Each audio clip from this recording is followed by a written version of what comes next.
نیکی کا جذبہ بڑھا تو نوافل اور ادا کرنے شروع کر دی، نوافل پر نوافل ہو رہے ہیں۔ اب جیسے کہ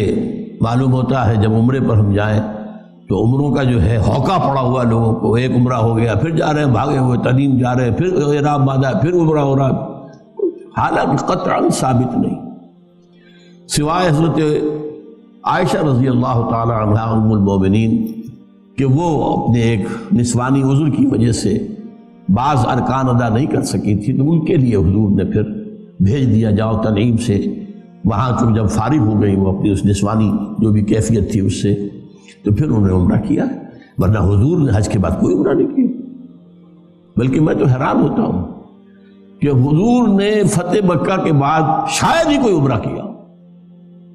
حالانکہ اب تو آپ بادشاہ تھے۔ کہاں وہ معاملہ تھا سن 6 میں عمرہ کرنے کے لیے گئے تھے اور احرام کھول دینا پڑا تھا اور واپس آنا پڑا تھا، پھر سن 7 میں عمرہ ہوا، اس کے بعد سن 8 میں مکہ فتح کر لیا، کوئی عمرہ ثابت نہیں۔ سن 9 میں آپ بادشاہ ہیں عرب کے، کوئی عمرہ نہیں۔ سن 10 میں آپ نے کیا۔ اس اعتبار سے ہماری ویلیوز بدل گئی ہیں، نیکی کا جذبہ پیدا ہوا بس یہ کر دو۔ بچوں کو نازلہ قرآن پڑھانے کے لیے کوئی مدرسہ کھول دو، قاری صاحب کو لا کے بٹھا دو پڑھانے، نیکی کا جذبہ ہے، نیکی کا کام۔ تو عبادات کا خاص طور پر جو ہے عبادات کے اندر اضافہ اضافہ اضافہ، یہ ہے ہمارا عام تصور نیکی۔ اس کے برعکس حدیث کیا فرما رہی ہے؟ یہ ترمذی کی روایت ہے حضرت امامہ باہلی سے رضی اللہ تعالی عنہ، فضل العالم علی العابد کفضلی علی ادناکم، ایک صاحب علم انسان کی فضیلت کسی عبادت گزار پر اتنی ہی ہے جتنی میری فضیلت ہے تم میں سے کسی کم انسان پر۔ ادناکم صحابہ میں سب سے کم، اور حضور صلی اللہ علیہ وسلم کیا نسبت ہوگی؟ فضل العالم علی العابد کفضلی علی ادناکم وَإِنَّ اللَّهَ وَمَلَائِكَتَهُ وَأَهْلُ السَّمَاوَاتِ وَالْأَرْضِ، اور یقین اللہ بھی اور اس کے فرشتے بھی اور آسمانوں والے بھی اور زمین والے بھی، حتی النملۃ فی جوہرہا،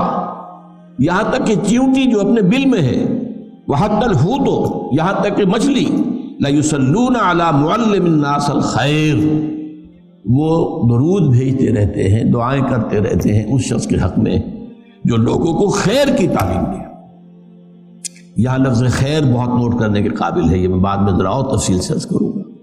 خیر، بھلائی، نیکی، اس خیر کی تعلیم دینا۔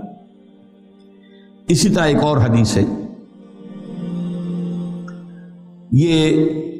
یہ بھی حضرت حسن سے ہے مرسلم، سئل رسول اللہ صلی اللہ علیہ وسلم عن رجلین کانا فی بنی اسرائیل، نبی اکرم صلی اللہ علیہ وسلم سے 2 اشخاص کے بارے میں سوال کیا گیا جو بنی اسرائیل میں سے گزرے تھے۔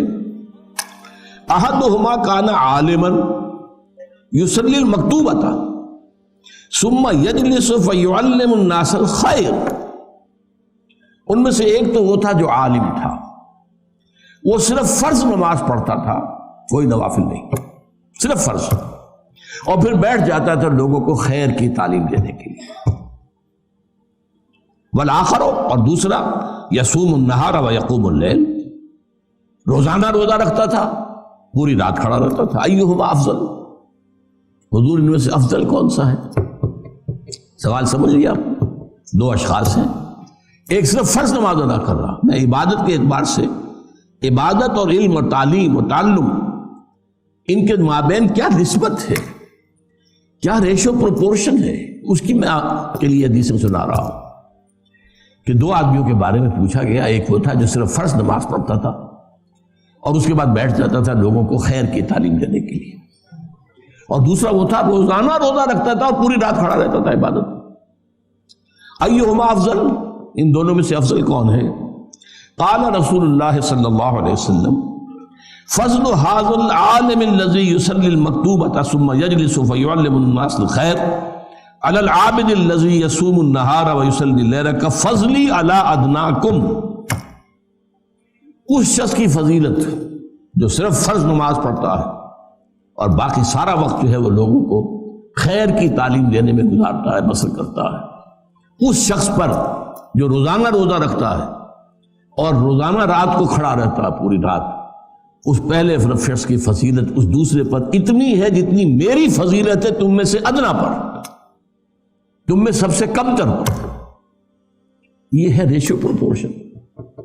ہمارے زیروں سے چیزیں نکل گئی ہیں، اہمیت ہی نہیں، خرچ کیا جا رہا ہے،